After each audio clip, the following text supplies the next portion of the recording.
भगवान की सुंदर कथाओं के प्रसंग में बड़ी सुंदर कथा आती है अजामिल की।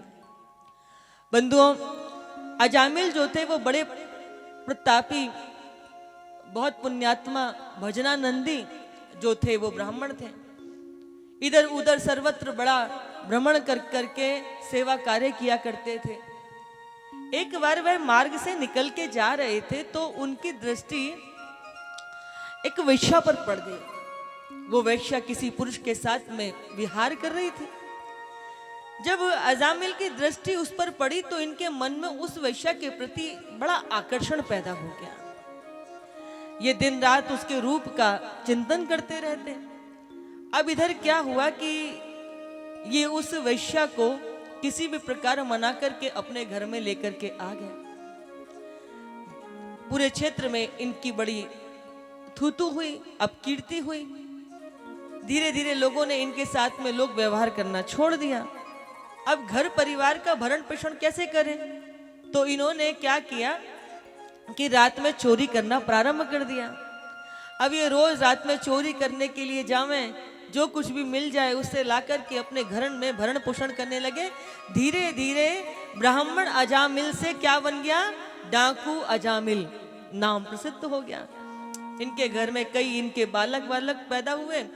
अब क्या हुआ कि एक दिन बहुत सारे अयोध्या से संत महात्मा की टोली मंडली आई उस क्षेत्र में। तो जब तक वो पहुंचते तो रात्रि हो चुकी थी। तो अब इन ब्राह्मणों की, संतों की टोलियों को लगा कि आज रात में कहीं हमको अवसर मिल जाए, कुछ स्थान मिल जाए तो अपने ठाकुर जी को बैठा करके थोड़ा भोग लगा करके कीर्तन करके आज हम यहाँ विश्राम करें। तो वहां बहुत सारे कुछ युवा लड़के खड़े हुए थे। तो उन्होंने उनसे पूछ लिया, भैया यहाँ कोई धर्मात्मा है जिसके आज घर पे थोड़ा सा हमको रात्रि विश्राम करने का अवसर मिल जाए? तो उन लड़कों ने मस्खरी करते हुए क्या किया, उनको अजामिल का पता दे दिया। अब अजामिल का जैसे ही पता दिया तो वो सारे जो महात्मा थे वो अजामिल के द्वार पर पहुंच गए। जा करके वहां पुकारवे लगे तो अंदर से अजामिल की जो पत्नी थी वो निकल के आई। जब से वो द्वार पर आई थी, महाराज साधु ब्राह्मणों की बात तो छोड़ दो, गांव का कोई व्यक्ति उनके द्वार पर नहीं आता था। और आज एक साथ इतने सारे जब संतों का दर्शन किया तो उसकी आंखें प्रेम से भीग गईं। सबको बड़ा आदर सत्कार किया, प्रेम पूर्वक प्रणाम किया। कहती है कि आज तो मेरा अहोभाग्य है, इतने सारे संत मेरे द्वार पर मुझे कृतार्थ करने के लिए आए हैं। आंगन में उनको प्रेम से बैठा दिया। उन्होंने कहा कि हमारे ठाकुर जी भी हमारे साथ में हैं, जब तक हम उनको कुछ भोग ना लगा दे तब तक कुछ पाते नहीं है। यदि आप हमको कुछ राशन पानी दे दो तो हम ठाकुर जी का भोग बनावें। तो वेश्या जो है अब वो आत्मग्लानि से रुदन करने लगी। वो उनसे कहती कि महाराज मेरे घर में राशन तो है देने के लिए, परंतु मैं पवित्रा नहीं हूं। ये आंगन, जिस आंगन में आप आई, ये तो एक वैश्या का आंगन है और मैं आपको कैसे ठाकुर जी को भोग बनाने के लिए राशन दे दूं? जैसे उस वैश्या की बात सुनी बंधुओं, संतों ने कहा तुम दुखी मत हो। अपने किसी योग के कारण तुम्हें बनने का अवसर मिल गया, पर कई बार शरीर से वैश्या होना इतना बुरा नहीं होता जितना मन से वैश्या होना बुरा होता है। इसलिए तुम चिंता मत करो। तुम्हारे आंखों के ये अश्रु बताते हैं कि तुम हृदय से बुरी नहीं हो। और उसने जब संतों की बात सुनी तो बड़ा आनंद आया। आज सारे संत उसके आंगन में बैठे, उसने लाकर के राशन दिया और इन सारे संतों ने अपने प्रेम से बड़े अपने हाथों से ठाकुर जी के लिए भोग बनाया। भोग बना करके ठाकुर जी को भोग लगाया। खूब कीर्तन हुआ और खूब कीर्तन की उस गंगाधार में आज उस वैश्या ने भी खूब आनंद लिया। इधर कीर्तन खूब चल रहा था तो इतनी देर में अजामिल आ गया।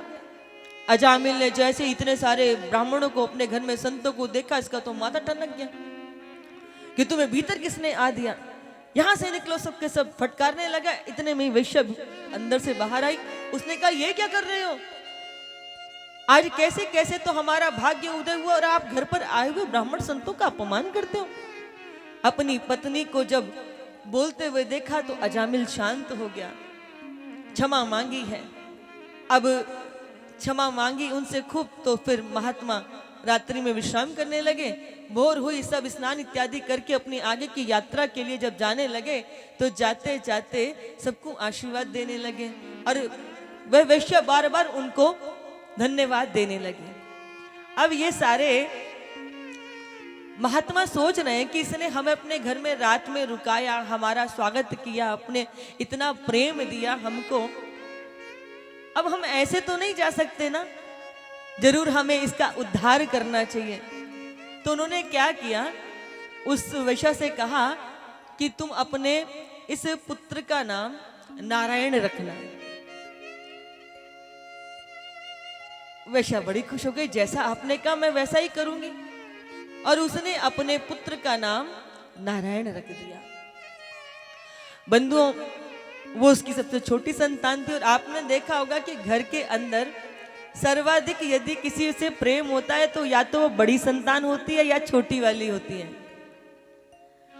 अब तो हर बात में मुख से नारायण नारायण नारायण नारायण निकलने लगा।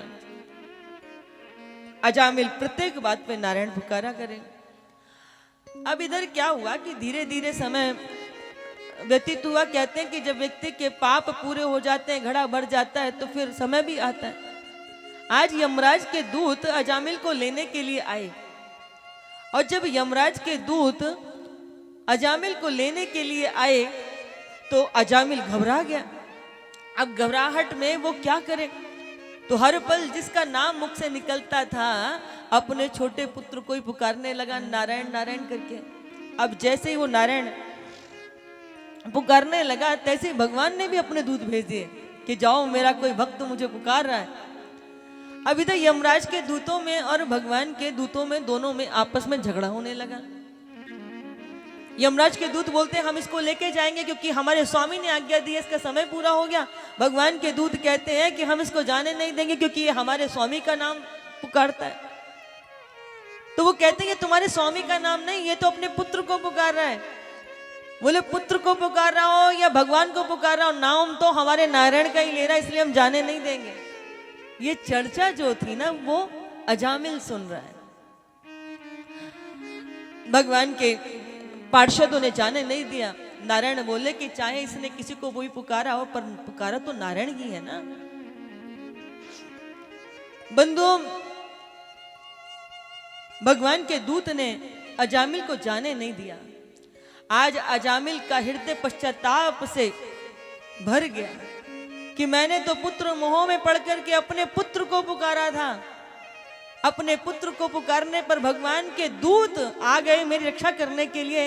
यदि मैंने वाकई हृदय से नारायण को पुकारा होता तो मुझे साक्षात नारायण के दर्शन हो जाते, अगर मैंने नारायण को पुकारा होता। बंधुओं, ये कथा हमको ये दृष्टि देती है कि कलियुग में भगवान के नाम से बढ़कर दूसरा कोई भी साधन नहीं है। कलयुग केवल नाम आधारा, सुमिर सुमिर नर उतरे ही पारा। भाए कुभाए अनक आलसौ, नाम जपत मंगल दिसि दसौ। अब किसी भी भावना से भगवान को पुकार लो, प्रभु आपका कल्याण करते ही करते हैं। इसीलिए हमारे यहाँ बड़े बुजुर्ग साधु संत महात्मा विप्रजन कहते हैं कि आप अपनी संतानों का नाम शुभ रखिए, मंगलकारी रखिए। आपने देखा होगा कि पहले देवी देवताओं का नाम हमारे घर में बच्चों का नाम रखा जाता था ना, देवी देवताओं के नाम पर, नदियों के नाम पर, पवित्र पर्वतों के नाम पर, शुद्ध जो पावन पूजित वृक्ष हैं उनके नाम पर हम अपनी संतानों के नाम रखते रहे हैं। अभी तो पता नहीं कौन कौन से हम सोचते हैं कि विचित्र विचित्र से नाम रखते हैं, हम मॉडर्न कहलाएंगे, और उस मॉडर्न के चक्कर में हमारा बेड़ा गर्क। जब हम अपनी संतान के नाम भगवान के नाम पे रखते हैं तो चाहे पुत्र मोह में आसक्ति में ही पुकार रहे हैं, पर जिह्वा तो पर आता तो नाम ठाकुर का ही है ना। इसलिए जब भी आप अपने घर परिवार में बच्चों का नामकरण संस्कार करें, बहुत विचार करके कीजिएगा।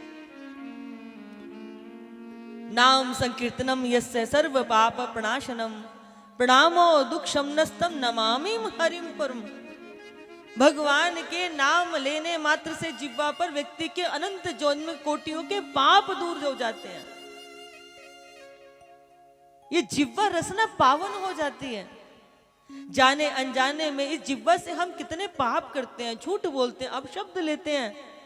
जो पाप कृत्य हमने किए उसका निवारण भी तो करना पड़ेगा ना। वो कैसे होगा? वो तो एकमात्र भगवत चर्चा से, भगवान के नाम लेने से ही हम उसको पावन कर सकते हैं। और यहाँ ये जो अजामिल है इसको सद्बुद्धि प्राप्त हुई है। और बंधु कथा ऐसी आती है कि एक बार क्या हुआ था कि एक ये जो पिछले जन्म में अजामिल जो था वो नदी में खड़ा होकर के तप कर रहा था। तप करते करते उसको ठंड चढ़ गई। तो जो ये थी एक इनके गुरु जी की जो पुत्री थी, इसने दौड़ करके जाकर के उसको जल से बाहर निकाला। तब तक ठंड चढ़ चुकी थी। उसने इनको पुत्र भाव से अपने शरीर का ताप दिया प्राण बचाने के लिए। जब आंखें खुली तो बिना विचार किए इन्होंने शाप दे दिया इसको कि तुमने मेरा तप भंग किया, मैं साधना कर रहा था, तुमने मुझे मेरा तप भंग कर दिया। इसने भी शाप दे दिया कि बिना विचार किए तुमने मुझे शाप दिया है, मैं भी शाप देती हूँ कि तुम मुझे एक बार देखोगे और मेरे पीछे पीछे नाचना शुरू कर दोगे। यही वह कन्या अगले जन्म में वह वैश्या बनती है। बंधु आप विचार कीजिए तनिक, अजामिल जैसा भगवान का भक्त एक बार एक वैश्या को किसी के साथ रमण करने वाले दृश्य को देख करके कहां से कहां पहुंच गया। हम तो जीवन में न जाने कितनी बार क्या क्या देखते हैं।